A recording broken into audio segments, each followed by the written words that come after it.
The private jet terminal buzzed with understated luxury. The polished marble floors reflected soft pendant lights, and the distant hum of engines filled the air. Executives in tailored suits and socialites with designer luggage moved effortlessly, embodying an aura of exclusivity. Amid this scene, Elena Carter entered the terminal, her presence commanding respect without a word. Dressed in a tailored navy blazer and wide-legged trousers, her natural curls framed her face, and her almond-shaped eyes radiated focus. She carried no ostentatious accessories, just a sleek leather carry-on and a tablet. Elena's confidence was her greatest adornment. She had no need for loud displays of wealth. Approaching the check-in desk, she was greeted by a young woman in uniform, her demeanor professional yet warm. "Good morning, ma'am. May I assist you?" the woman asked with a smile. "Yes, thank you," Elena replied evenly. "I'm here for the Carter flight to Zurich." The woman quickly checked her screen. "Of course, Miss Carter.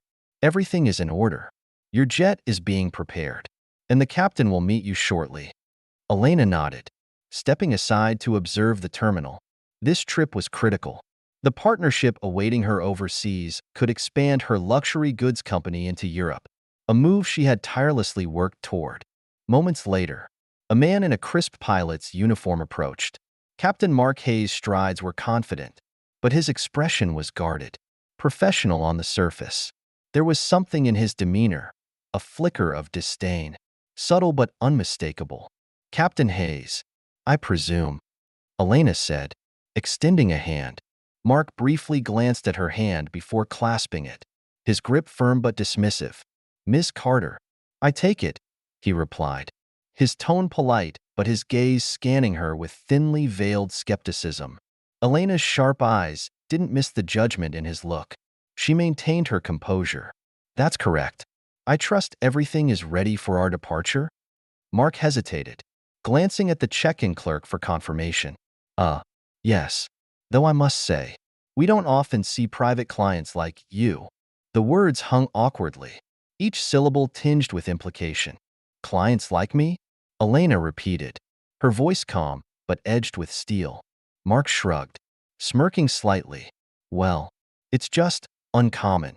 Most private jet owners come from a certain background." Elena held his gaze, her expression unreadable. "Different? How?" Mark shifted uncomfortably. "No offense, but people in this space usually have certain profiles." "Profiles?" Elena's voice remained even, but the air around them grew heavier. "Captain Hayes, let's be clear. I am the sole owner of this jet. If there's an issue, state it plainly." Mark's smirk disappeared. He muttered, "No issue," but his tone suggested otherwise. "Good," Elena said firmly. "Ensure everything is prepared. I expect professionalism." Her words left no room for argument. Mark's jaw tightened as he nodded and walked away. Elena exhaled softly, gripping her carry-on tighter. This wasn't the first time her presence had been questioned, but she refused to let ignorance derail her plans. Seated in the private lounge, Elena focused on the presentation for her upcoming meeting. The luxurious surroundings, plush leather chairs, soft ambient lighting, and the aroma of freshly brewed coffee did little to distract her from the morning's encounter. She knew prejudice when she saw it, even when it came disguised as professionalism. The attendant who had greeted her earlier returned, a coffee tray in hand. "Here you are, Miss Carter," she said, her voice tinged with unease. "Thank you," Elena replied warmly, noting the young woman's nervousness. "And your name is?" "Clara." "Ma'am," the woman said shyly. "Thank you, Clara. Your professionalism is appreciated," Elena said sincerely. Clara's face lit up, her shoulders visibly relaxing. "Of course, ma'am. Let me know if you need anything else." As Clara left, Elena's gaze returned to the tarmac. Her jet, a sleek, metallic marvel, stood ready. It symbolized years of relentless effort, triumph over obstacles, and a refusal to be underestimated. Yet, she still found herself proving her worth.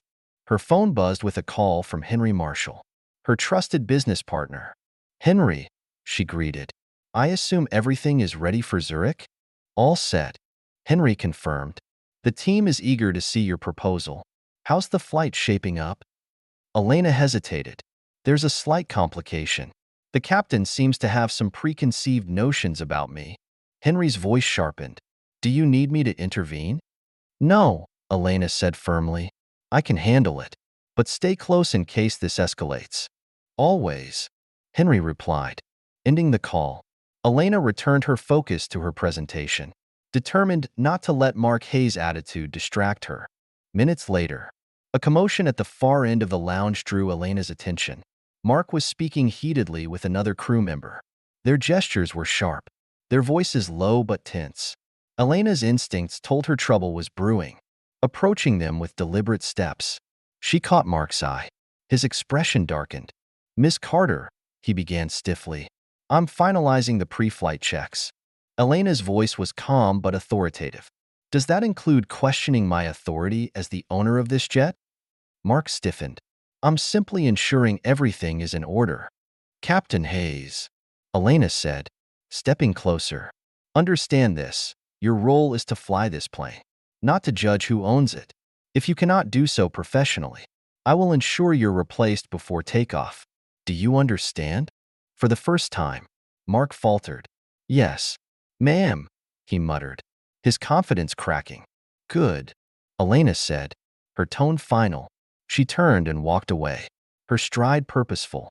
As the jet ascended into the sky, Elena leaned back in her seat, letting the events of the morning settle. Justice, she thought, wasn't just about addressing wrongs but creating change. Mark Hayes might never fly for her again, but his actions would face accountability.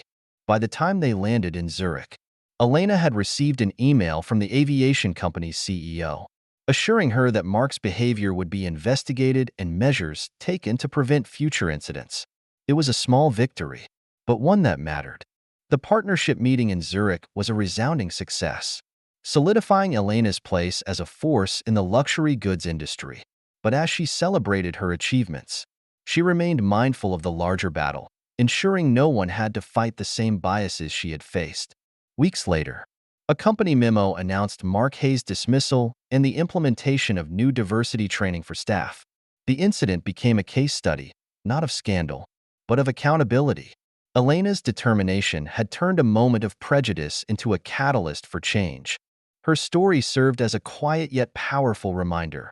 Resilience and justice can dismantle even the most ingrained prejudices. For Elena, the sky wasn't the limit. It was just the beginning.